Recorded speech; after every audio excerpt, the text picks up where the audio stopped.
Welcome.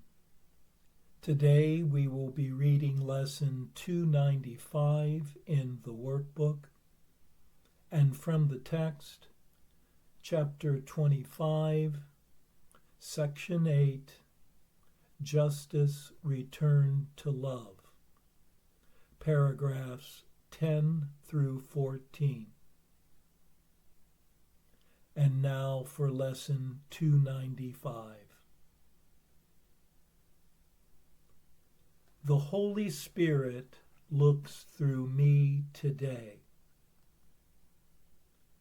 Christ asks that he may use my eyes today and thus redeem the world. He asks this gift that he may offer peace of mind to me and take away all terror and all pain. And as they are removed from me, the dreams that seem to settle on the world are gone. Redemption must be won. As I am saved, the world is saved with me. For all of us must be redeemed together.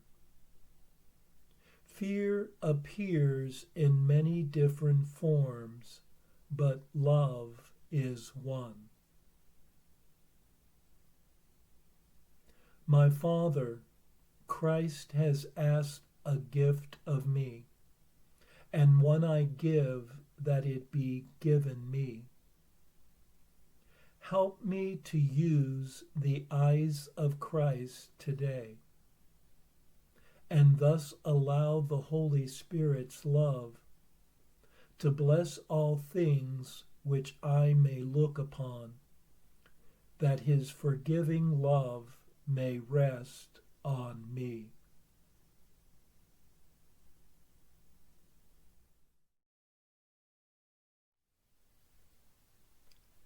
Spirit is looking through oneself this day, revealing a world of joy and innocence. One is being freed from all conflicts and suffering, while worldly images disappear. As one is released, so is the world released with oneself. For all are unified and one. Awakening must be one, for as one awakens, the world awakens with oneself. Fear shows itself in many faces and conditions, while love is one. One blesses the family of love so that one is so blessed. For the gift that is offered is the one that is received.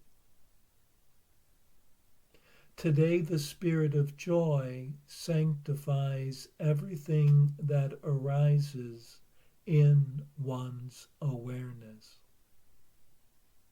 revealing a forgiven world that reflects a forgiven mind.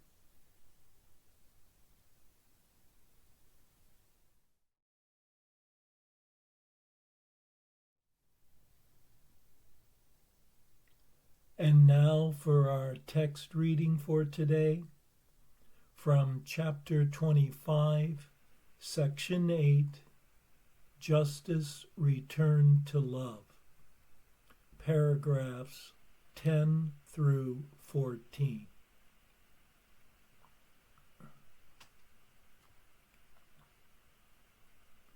To him who merits everything, how can it be that anything be kept from him. For that would be injustice, and unfair indeed to all the holiness that is in him, however much he recognize it not. God knows of no injustice. He would not allow his Son be judged by those who seek his death, and could not see his worth at all. What honest witnesses could they call forth to speak on his behalf? And who would come to plead for him and not against his life? No justice would be given him by you.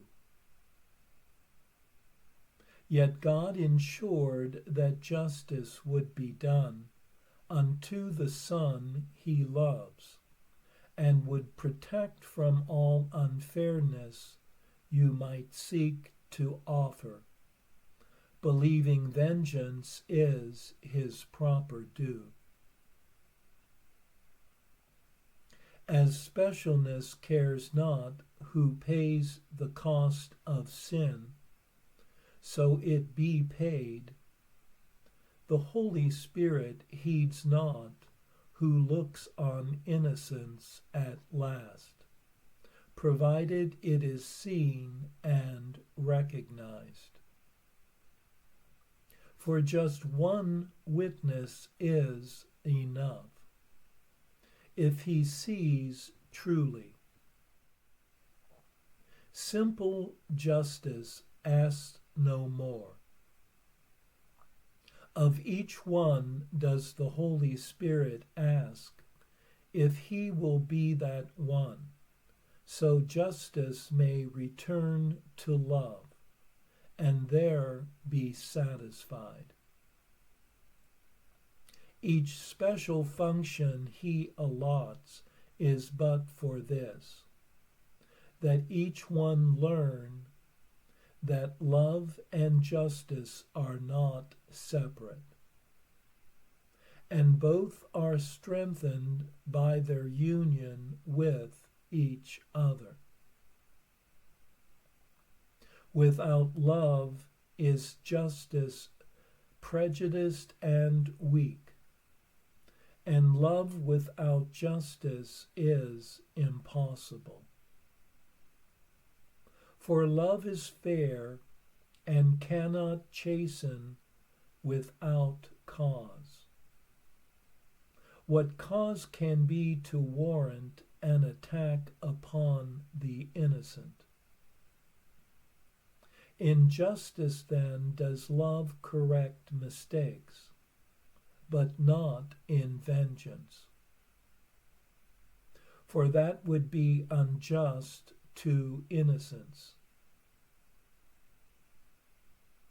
You can be perfect witness to the power of love and justice if you understand it is impossible the Son of God could merit vengeance.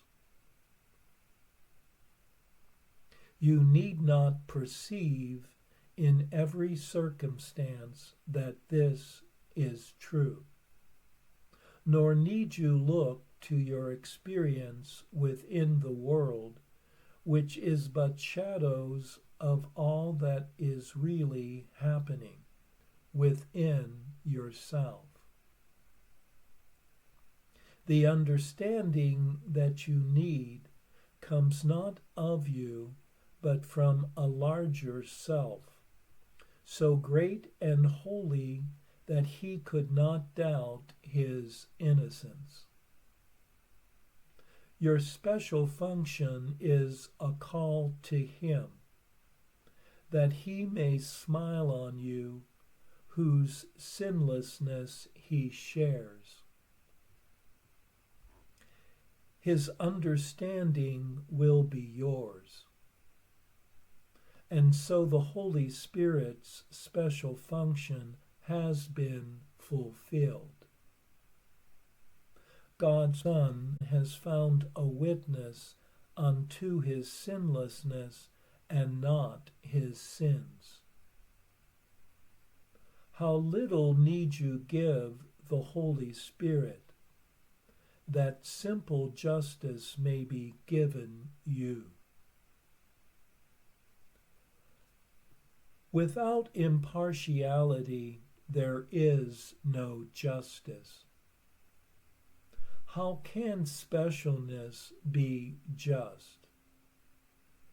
Judge not because you cannot, not because you are a miserable sinner too.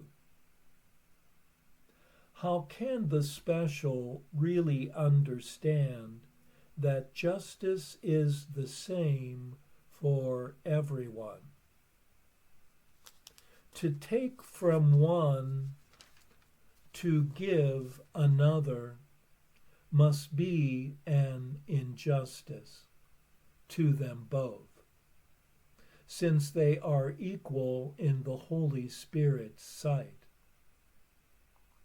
Their Father gave the same inheritance to both. Who would have more or less is not aware that he has everything. He is no judge of what must be another's due, because he thinks he is deprived, and so must he be envious, and try to take away from whom he judges. He is not impartial and cannot fairly see another's rights, because his own have been obscured to him. You have the right to all the universe, to perfect peace, complete deliverance from all effects of sin, and to the life eternal, joyous and complete in every way, as God appointed for his holy Son. This is the only justice heaven knows, and all the Holy Spirit brings to earth. Your special function shows you nothing else, but perfect justice can prevail for you. And you are safe from vengeance in all forms. The world deceives, but it cannot replace God's justice with a version of its own. For only love is just, and can perceive what justice must accord the Son of God. Let love decide, and never fear that you, in your unfairness, will deprive yourself of what God's justice has allotted you.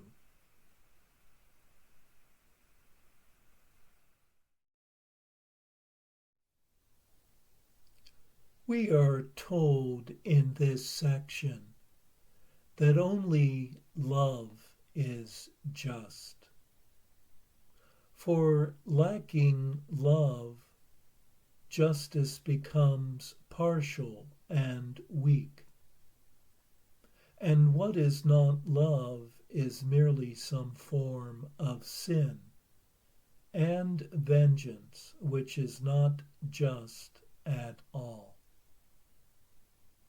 How can one who seeks another's death judge them fairly? For love does not demand attack on the innocent. The simple justice of the Holy Spirit requires only one to look on the other's innocence, for justice to be returned to love. This is one special function to the other.